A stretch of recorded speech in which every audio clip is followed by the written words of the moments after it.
America is getting a new fleet of Doomsday planes. The U.S. Air Force announcing the new $13 billion contract for the new aircraft to replace the current fleet of aging 1970s-era Boeing planes. The sole purpose is to withstand nuclear blasts, allowing U.S. leaders to deliver orders to the military while protecting the president during the event of an attack. So let's bring in NewsNation senior national contributor, retired Lieutenant General Richard Newton. General Newton, great to see you again.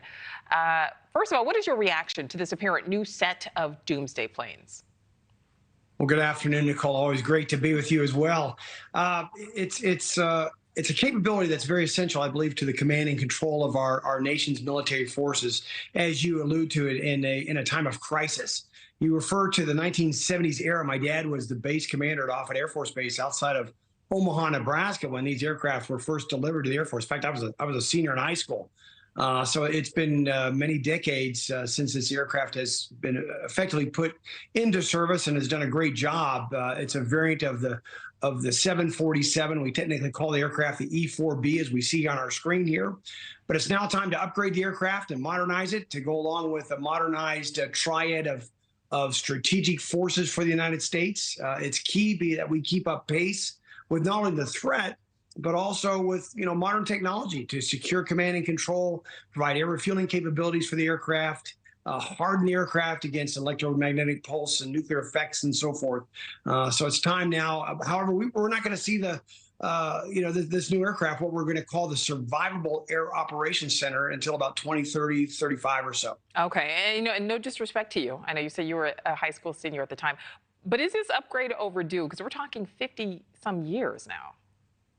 Well, we have a certain this aircraft. I've flown on Air Force One with the president. I've been on this aircraft before. Also, it's a very effective aircraft. But what it needs to do and what we need to do is modernize it. And so the Air Force has got a contract to do just that, to bring in a new aircraft, a platform. It'll be a commercial variant. It could be another 747 type aircraft, but much more modernized.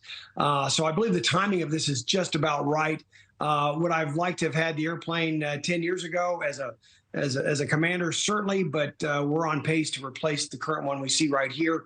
And the timing of that will bring in all new capabilities, really to give the president and what I call the National Command Authority, the Secretary of Defense and the Chairman of the Joint Chiefs of Staff, really the eyes and ears to continue to convey orders from the president to his military commanders in the field. And my last question for you, General, is kind of a two-parter.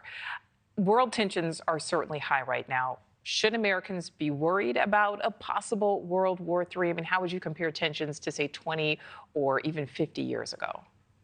Well, it's an extraordinary time. You and I have talked about this many times. The world is perhaps, from the national or the global security picture, I've never seen a more chaotic world. But nonetheless, I don't think we're approaching what I would call a World War III environment. Certainly, you've got Russia invading Ukraine. You've got Israel being attacked by Hamas and recently by Iran. China is ever growing their military forces and their nuclear forces as well. It's now a time for the United States to lead. But this is why we need to pay very close attention to our adversaries, but also to continue to modernize our military capabilities. Starts with our people, but also with these exquisite capabilities that we see that we need in order to not only deter aggression and dissuade adversaries, but to win these wars if we have to. So no, I wouldn't have our viewers shouldn't be walking on eggshells. Just stay informed and have confidence, and certainly our men and women in uniform. Absolutely. All right. Retired Lieutenant General Richard Newton, thank you so much. Thank you for watching. Go to newsnationnow.com to find NewsNation on your television provider. And don't forget to click the red subscribe button below to get more of NewsNation's fact-driven, unbiased coverage.